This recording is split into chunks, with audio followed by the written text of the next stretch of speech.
Robert গ্রিনের একটা খুব বিখ্যাত আবার একই সাথে বেশ বিতর্কিত বই আছে, নাম দি আর্ট অফ সিডাকশন, অর্থাৎ প্রলোভনের শিল্প।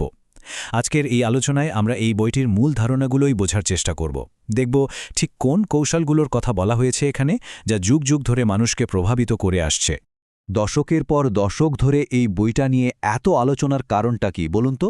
কারণটা হলো বইটা প্রলোভনকে কোনো ম্যাজিক বা ঐশ্বরিক ক্ষমতা হিসেবে দেখায় না, বরং এটাকে একটা শিল্প বা আর্ট হিসেবে তুলে ধরে। এমন একটা শিল্প যা যে কেউ শিখতে পারে এবং কাজে লাগাতে পারে। দেখুন, প্রাচীন রোমান কবি ওভেড অনেক আগেই বলে গিয়েছিলেন যে আসল রহস্যটা হলো কৌশল। আর এটাই কিন্তু গ্রিনের বইয়ের মূল ভিত্তি। মানে প্রলোভন কোনো জন্মগত প্রতিভা না, এটা একটা স্কিল, একটা দক্ষতা যা শেখা সম্ভব এবং জীবনে প্রয়োগও করা সম্ভব। আচ্ছা, প্রলোভন শব্দটা শুনলে আমরা সাধারণত যা ভাবি, রবার্ট গ্রিনের ধারণাটা কিন্তু তার চেয়েও অনেক বেশি গভীর। চলুন দেখা যাক ব্যাপারটা কিভাবে শুধু প্রেম বা প্রণয়ের গণ্ডি পেরিয়ে এক অন্যরকম শক্তিতে পরিণত হয়। গ্রিনের মতে প্রলোভন হল জোর খাটানোর একটা সফিস্টিকেটেড বিকল্প। মানে যেখানে শক্তি দিয়ে হয়তো শরীরকে নিয়ন্ত্রণ করা যায়, সেখানে প্রলোভন দিয়ে মনকে জয় করা যায়। আর এই শিল্পটা জীবনের যে কোনো ক্ষেত্রেই কাজে লাগানো যেতে পারে।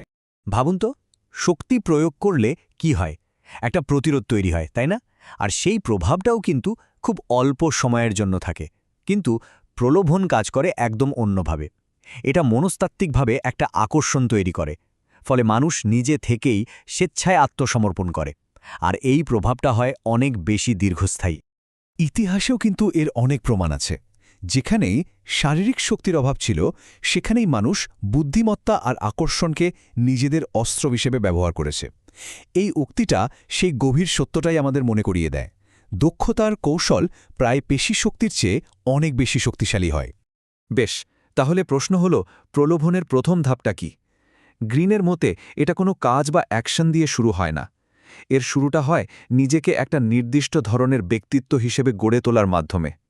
চলুন সেই ব্যক্তিত্বগুলো সম্পর্কে একটু জেনে নেওয়া যাক। রবার্ট গ্রিন এখানে ৯ ধরনের মৌলিক প্রলুব্ধকারী চরিত্র বা আর্কিটাইপের কথা বলেছেন।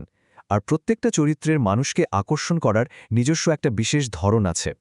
এই চরিত্রগুলোর মধ্যে যেমন আছে সাইরেন, যে অন্যের কল্পনার প্রতিমূর্তি হয়ে ওঠে, বা দ্য র্যাক, যে ভালোবাসার জন্য সবকিছু করতে পারে।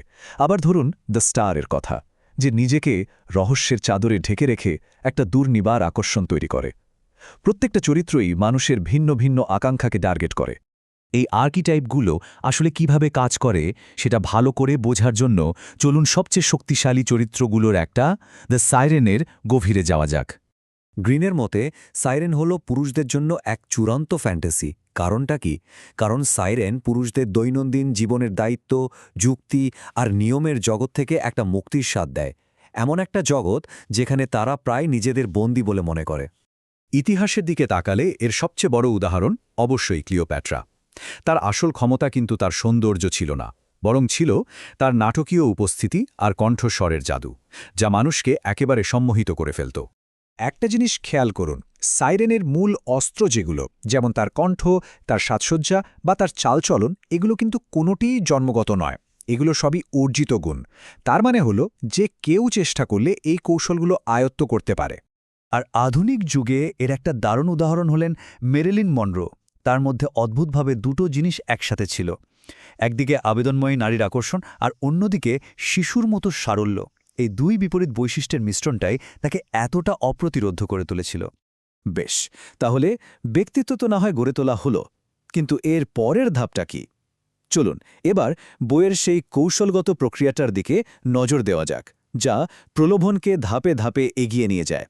বইটাতে পুরো প্রক্রিয়াটাকে অনেকটা একটা যুদ্ধের পরিকল্পনার মতো করে সাজানো হয়েছে। মোট 4টা পর্যায়। প্রথম ধাপ হল পৃথকীকরণ, যেখানে টার্গেটের মনোযোগ আকর্ষণ করে তাকে বাকি দুনিয়া থেকে একটু আলাদা করে ফেলা হয়। এরপর তাকে আনন্দ আর খানিকটা বিভ্রান্তির মাধ্যমে বিপথগামী করা হয়। তৃতীয় পর্যায়ে গিয়ে কিছু চরম পদক্ষেপের মাধ্যমে প্রভাবটাকে আরও গভীর করা হয়। আর একদম শেষে আসে চূড়ান্ত পদক্ষেপ, যার মাধ্যমে মনস্তাত্ত্বিক আত্মসমর্পণটা নিশ্চিত করা হয়। এই উক্তিটা গ্রিনের দর্শনকে খুব সুন্দরভাবে তুলে ধরে। যুদ্ধ জয়ের জন্য হয়তো শক্তি আর কৌশল দুটোই লাগে, কিন্তু মন জয় করার শিল্পটা আরও অনেক বেশি সূক্ষ্ম। আর এটাই হলো প্রলোভনের আর্ট। তো এত সব চরিত্র, কৌশল আর পর্যায়ের আলোচনার পর বইটির মূল বার্তাটা আসলে কি দাঁড়ালো? চলুন সেই ফাইনাল টেকঅ্যাওয়েটা জেনে নেওয়া যাক।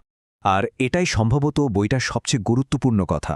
প্রলোভনের শিল্পটা আসলে বাহ্যিক সৌন্দর্যের খেলা নয়, এটা পুরোপুরি মনস্তত্ত্বের খেলা।